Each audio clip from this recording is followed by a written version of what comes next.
Hello everyone, it is me again and welcome back to my channel. Like I said in my previous video or whenever I uploaded it, I am really obsessed with KDA right now, specifically Seraphine, which if you don't know who Seraphine is or what KDA is a virtual music group consisting of members of characters from the video game League of Legends, and the members are Ari, Evelyn, Akali, I think that's what her name is, and Evelyn. And wait, hold on. I'm stupid. So let me just so I can put my mind at rest and know that I got all the members correct. It's consisting of Ari, Kaisa, Akali, and Evelyn, and they just put out a new EP, so if you want to listen to that, it's on Spotify, and yeah.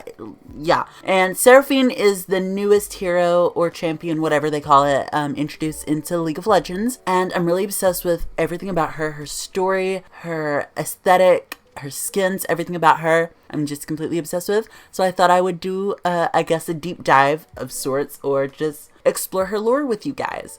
So this one is called, well, she has a little excerpt on her page that says, "This one's for you." Alright, so let's read this. Born in Piltover to Zonite parents, Seraphine can hear the souls of others. The world sings to her, and she sings back. Though these sounds overwhelmed her in her youth, she now draws on them for inspiration, turning the chaos into a symphony. She performs for the sister cities to remind their citizens that they're not alone and that they're stronger together, and that, in her eyes, their potential is limitless. So let's read her story. Seraphine, the starry-eyed songstress. In Piltover, where anyone's dream can become everyone's progress, a star is born. As a child, Seraphine always loved music, especially her father's lullabies. The songs were beautiful, but sad. He'd brought them up to Piltover as he and Seraphine's mother, two lifelong Zonites, sought out a better life in the city of progress. Leaning out the window of their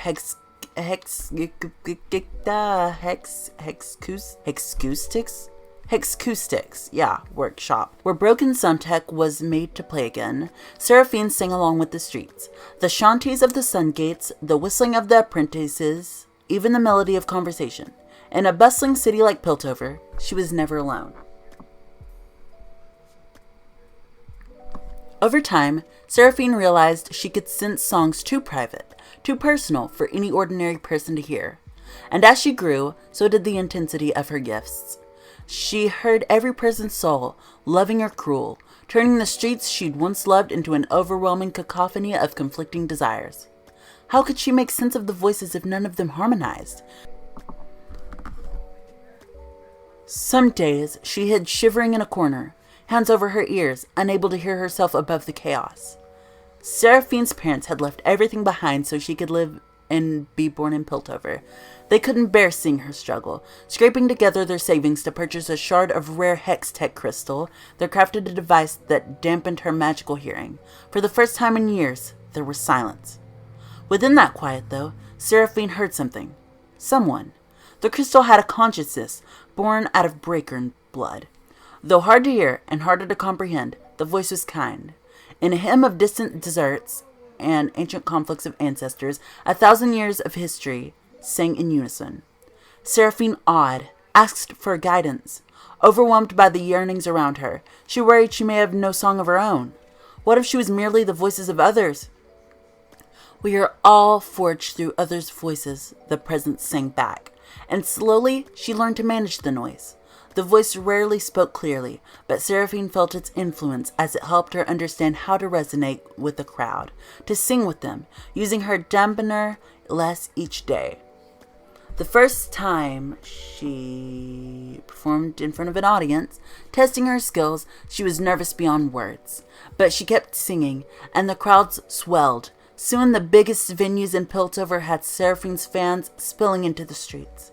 Still, something was missing. In the crowds and in herself, she resolved to seek perspective in the city her parents had worked so hard to leave. Zon. The first time she rode the clangling lift down, Seraphine felt somehow at home, but still a stranger. In Zon, she heard refrains of resilience and ambition, much like above, yet with a thrum of freedom that was all their own. But as she spent more time below, she also sensed pain. Fear of the Chem Barons who controlled every opportunity.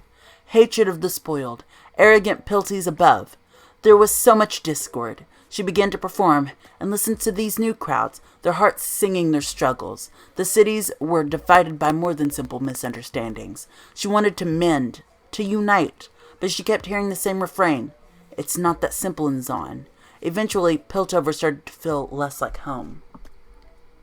Her hex tech crystal had sung an elegy of what hatred left unchecked could accomplish. Seraphine couldn't let that happen to the cities that she loved. Persuading her parents to help, she dismantled her dampener, and together they gave her crystal a new home, in its opposite, a platform that would amplify her gifts, not repress them, allowing her to hear others in all of their complexity. Seraphine hoped that the crystal's voice would be among them.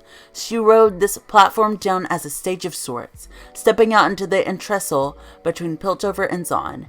As the crowds gathered and the lights dazzled, she heard citizens from both worlds mingled together to hear her.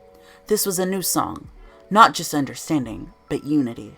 It wasn't perfect, and it might never be, but her voice mattered. And so, Seraphine realized maybe she could help others find their voice too. Seraphine has become the premier star in both Piltover and Zon. Empowered by her gifts and her hex tech, she amplifies the voices of all with a fresh force of optimism, because to her, everyone deserves to be heard, especially those who are struggling. They inspire her, and she will do her best to inspire them in return. Now, on to her actual story, because I meant to say biography, but I'm stupid and I didn't. This story is entitled, Standing Room Only. Zon and Piltover sing to one another. Their refrains are full of old wounds and injustice and pain. I think it's just me that can hear it, but we all feel it. A hum at the back of everyday life, pushing both Zonites and Piltovans into strident discord. I know they can sing together. I've heard it. Scraps of it, once in a while. Little chords that make my heart ache with possibility. And once a beautiful, crushing tidal wave of harmony and hope. It was the same moment I heard my hex tech crystal for the first time. The voice sang 1,000 hymns at once. Each of them was a pebble in an avalanche, impossible to understand beyond scattered notes. The voice could hear me, and I wanted so badly to keep listening, but it fell back to a fuzzy hum the instant Zon and Piltover ended their symphony. Here in Entresol, where I hide in the dark behind the stage, that duet should ring clear.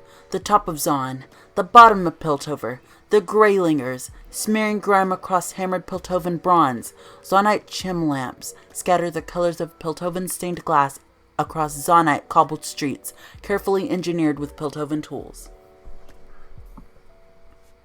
And folk from both cities make their way here, bringing the rapturous soul song that only I can hear. Zonites pour in from below, 1,000 different instruments strummed with tauntless enthusiasm. Kids taunt and jeer, while older folks usher them along, searching for a moment's peace. Piltovans march down in trumpeting waves, inquisitive and bright and proud.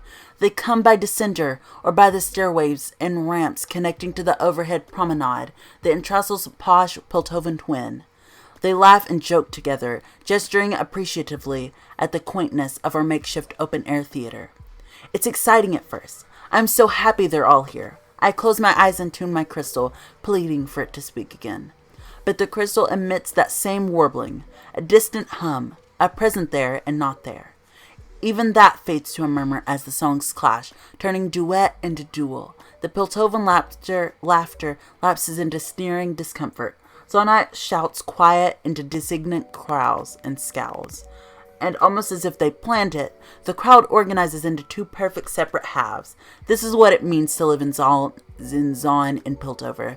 The entressol's place to come together, sure, but not to connect. Only because these cities have to touch somewhere. I watch as one Piltovan trips, nearly crossing that perfect gap between them, only for two of his fellows to catch him and bring him protectively back into the fold. They're all here for the same reason. Why can't they put their guards down for one moment and just be with each other? Why do I always think it'll change? I'm just one person. Just Seraphine, who could barely even leave her house for how many years? How am I supposed to make them see that it could be different? And why do I think I can? Why did I ever think I could? The lights come on, and the shock makes me realize I've been holding my breath. I feel the chill down my forearms, the mic in my shivering grip. I look at the crowd. There are a few appreciative whoops, but they're mostly focused on keeping separate from the other side. And I take a breath. A pure, familiar note of soul music rings out to me from the Piltoven audience. I look over and see Shala's tired smile beaming up from me at a crowd that melts for a moment into the background as I'm swept up in her song. During visits to my parents' shop, Shala would tell me about her thesis, reading dramatically from it like an eager parent would a storybook. She'd tell me what had changed since the last time it had been rejected by the college. 7th time's the charm, was what she said the last time we talked. But even back then, I could hear the doubt edging into her optimism. 6 rejections, and she was still facing forward. But it was through a cloud of doubt. Should she maybe be doing something else with her life? Her self-doubt nestles into mine, and the next breath becomes a little easier. Another song joins the melody, this time from the Zonite crowd. I look over and see Roland, an absolute artist of a silversmith. I'd been first drawn to his little workshop by the sound of music. He'd pile crates and supplies all on one side of the shop to make room for handfuls of kids who were using the corner for what looked like band practice. He said that the ruckus made it easier to focus, that he needed the sound more than the space, that he might even need to get used to such a small room if his next design didn't sell. Roland's song twists with Shala's in my head. One drums and brass and gravel, one wind horns and hushed vocals. They couldn't sound more different, but something just makes it work somehow. One song full of self-doubt, the other fear for the future. But there's something else. A sturdy rolling, endless beat that keeps their songs from spinning out into singular dying notes. It's the same beat in both songs. Shala loves her work and Roland his. Their determination finds mine, snatches it from a fall into darkness. The next breath is sweet. I don't need to solve everything. I'm not here for that. Neither are they, and that's okay. I listen for the crystal, and its steady rhythm builds and rumbles. Distinct, but there. I want to reach out, and I only know one way how. I close my eyes and let myself be filled with Shala's song and Roland's. I imagine their struggles. Shala, chewing on her pen until her eyes widen in an epiphany, and she writes about the perfect conclusion to her thesis. Roland, one eye closed tight as he gently shapes the last detailing into an ornate silver frame, then stands back with a grin and a sigh when he knows it's perfect. Tiny explosions crawl across my shoulders, up into my spine, into my head, and music lights my whole body on fire. I sing. Maybe our voices are quiet alone. Maybe mine's quiet alone. But I'm not. We're not. I don't hold anything back, because I know they don't either. The panic, the fear, the self-doubt. I pour it all into the song. Heaps of it. So much that I want to cry. Our songs are droplets of rainwater onto a window pane. Shala swirls itself into mine, and we become a little stream. We find Roland, happy to be caught up in our motion. Together, we find the crowd, each droplet gathering around and another until we're a flood of song and feeling. That flood grows louder and louder as the crowd's silent, but for the swell of their souls opens to the music. Once I would have gotten lost in this storm of sound. But I have Roland and Shala and myself, and we feel what they feel. They know what drives us and what drives me. I'm so grateful. I'll know that they know that too.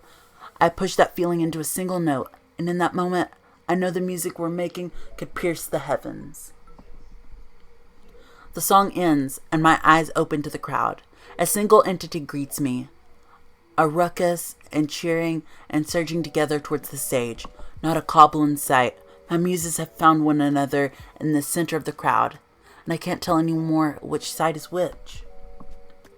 The entressol's a beautiful place. I've got the best seat in the house, a hidden little corner table where a lucky patron can sit in discreet silence, sip a hot cup of tea, and watch the world pass by. My show ended a few bells ago, but the crowd stuck around, talking and laughing together. Local business folk took quick advantage, opening up shop and ferrying out tables and chairs.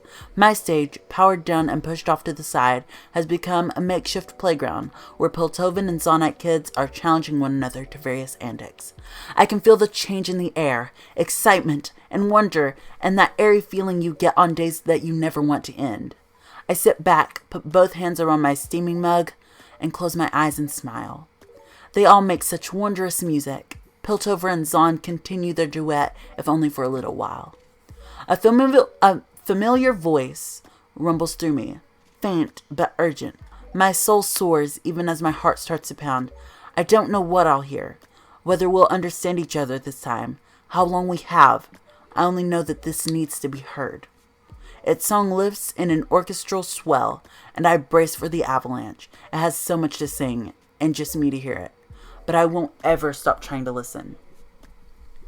And that was the short story Standing Room Only for Seraphine from League of Legends.